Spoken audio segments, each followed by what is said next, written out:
চাচা শুনলাম আপনি বলে হজে যাচ্ছেন। হ্যাঁ, নিয়ত তো করেছি বাপ, হজে যাওয়ার। এই বছরে আমি হজে যাব। তোমার বাবা তো বলছিল হজে যাব এই কথা। হ্যাঁ, আব্বা যাবই তো বলছিল। আসেন দিনে জিজ্ঞাসা করি।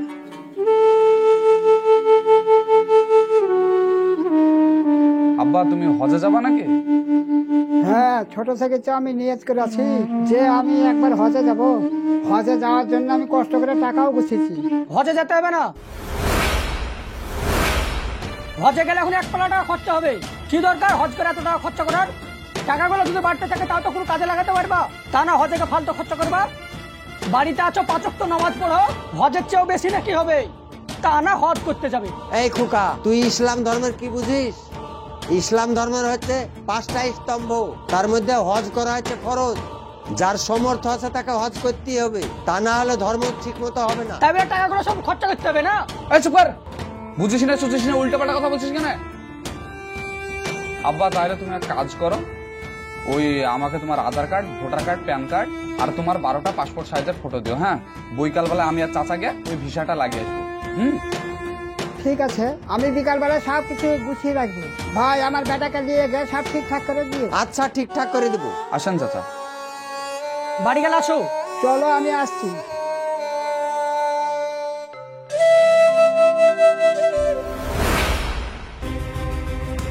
এই কি হয়েছে? হ্যাঁ আব্বা, কি হয়েছে গো? কি হয়েছে তোমার? আর বলো না, তোমার আব্বা সিঁড়ি থেকে পড়ে গেছে, যে খুব মজা লেগেছে।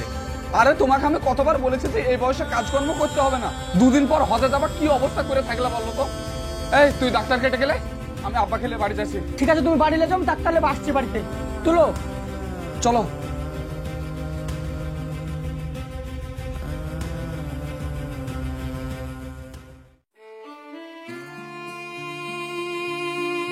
আসেন ডাক্তার বাবু।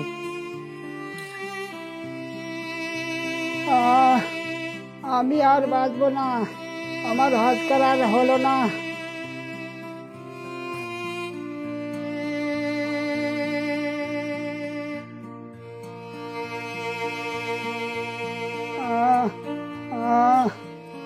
সমস্যাটা কোথায়? মাজায় ডাক্তার বাবু। ঘুরান দেখি।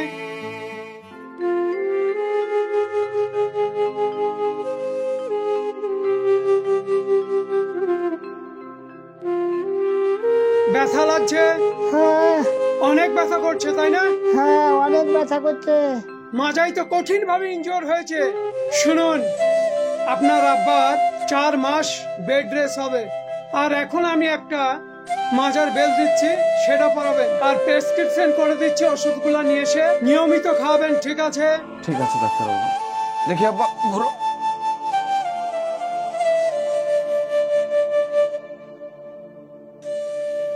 এই ধরুন, যে ওষুধগুলো লিখেছি সেগুলো নিয়ে আসবেন, আজকেই সব ওষুধগুলো নিয়ে আসবেন। ঠিক আছে ডাক্তার বাবু। আমি আসছি। বাপ মাইনুল, হ্যাঁ আব্বা আমি তোমাকে একটা কথা বলছি। বলো। আমার কপালে তার হজ করা হলো না। তুমি আমার নামে ভিসাটা না করে তোমার নামে ভিসাটা করো। তুমি গিয়ে হজটা করে আসো। কেন ওর নামে কেন ভিসা করবে? আমিও তো তোমার ছেলে, আমি কি হজে যেতে পারবো না যে ওর নামে ভিসা করতে বলছো? আমিও যাবো ওর সাথে। তুইও যদি হজ করতে যাস, আমাকে দেখাশোনা কে করবে? মাইনুল বড় ছেলে, মাইনুলই যাক। আমি অত কিছু জানি না, আমি যাবো ওর সাথে, তাই জানি। আমি যেটা বলছি তোরা সেটা শুন। যাও, তোমার বড় ছেলেকে পাঠাও গো, যাও। বাপ মাইনুল, হ্যাঁ আব্বা বলো। তুমি ভিসা করে হজ করতে গিয়ে তুমি সকল গ্রামবাসীদের জন্য দোয়া করবা, আর আমার জন্য দোয়া করবা, আর সকল বিশ্বের মুসলমানদের জন্য দোয়া করবা। মাইনুল, তুমি আমার এই কথাটা রাখবা, তাহলে আমি মনে শান্তি পাবো। ঠিক আছে আব্বা।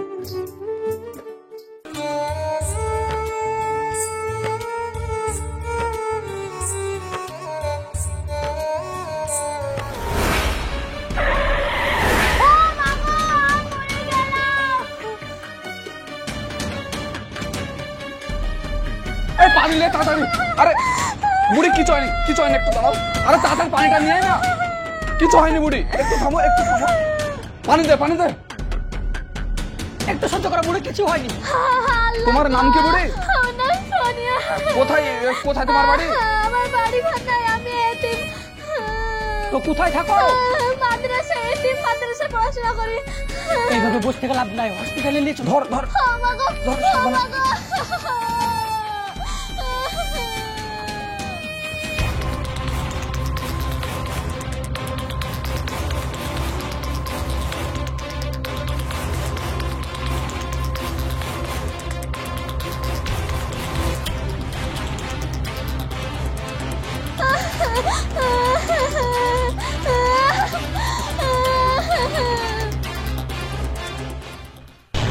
দেখি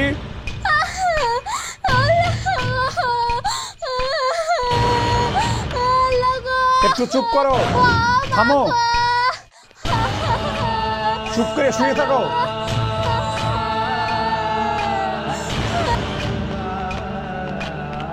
ডাক্তারবাবু কেমন আছে এখন? পেশেন্ট একদম ভালো নয়। আপনার সাথে অ্যাক্সিডেন্ট করে মেয়েটার বুকের দুটো হাড় ভেঙে গেছে একদম, বুঝতে পেরেছেন? পেশেন্টকে এক্ষুনি অপারেশন করাতে হবে। ইমিডিয়েট 1.5 লক্ষ টাকা আপনি আমাদের কাউন্টারে জমা করুন, তারপরে পেশেন্টের অপারেশন শুরু করব, ঠিক আছে? কি করবো রে? ও অপারেশন করতে হবে না, বাড়ি চলো। 1 টাকা নাকি 1.5 লক্ষ টাকা, সব টাকা যদি এখানেই শেষ করে দাও তাহলে হজে যাবা কিভাবে? পালি চলো। আরে এই যে মেয়েটার আজকে এই অবস্থা, এতিম মেয়েটার, এর জন্য কিন্তু আমরাই যাই। কি জবাব দেবো বলতো? কতজনের রাস্তায় মরে পড়ে থাকতে কেউ খোঁজ লিও নাই খো, আর তুমি এতিম মেয়েলে পড়ে আছো। চলো বাড়ি চলো তো।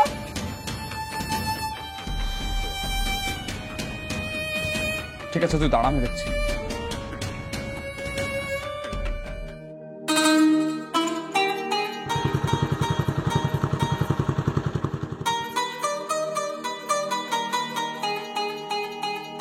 মাইনুল, এদিকে শুনো,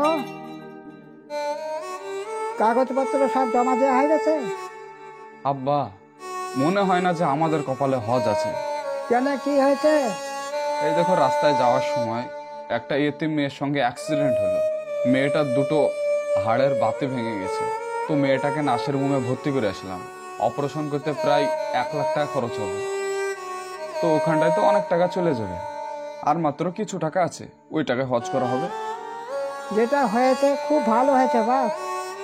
বাকি যে টাকাটা আছে না, ওই গরিব এতিম অসহায় থেকে টাকাগুলোকে দান করে দাও, তাহলে আল্লাহ আমাদের হজের কাজ এইখানেই কবুল করে নেবে। যাও, বাকি টাকাগুলোকে দান করে যাও। ঠিক আছে যাও। আব্বা ঘরে যাবা নাকি? না, আমি এইখানেই বসে থাকবো। আমাদের ইসলাম ধর্মে 5টি স্তম্ভ, তার মধ্যে একটি হচ্ছে হজ। যার ক্ষমতা আছে, যার সামর্থ্য আছে, তাদের কিন্তু হজ করা উচিত। এই পবিত্র রমজান মাসে অনেকেরই ইচ্ছা থাকে যে আমি হজে যাব। কেউ কেউ যেতে পারে, আবার কেউ কেউ যে কোনো কারণ বা বিপদে পড়ে যেতে পারে না। যদি ভাগ্যক্রমে যেতে পারছেন না, যে টাকাটা আপনি হজের জন্য রেখেছেন, সেই টাকাটা যদি আপনি কোনো অসহায় গরিব দুঃখী মানুষকে মাদ্রাসায় বা এতিমখানায় দান করেন, তাহলে কিন্তু আল্লাহ একটা হজের সমান নেকি দেয়। সো ভালো থাকবেন, সুস্থ থাকবেন, দেখা হচ্ছে আপনাদের সঙ্গে আবার নেক্সট ভিডিওতে।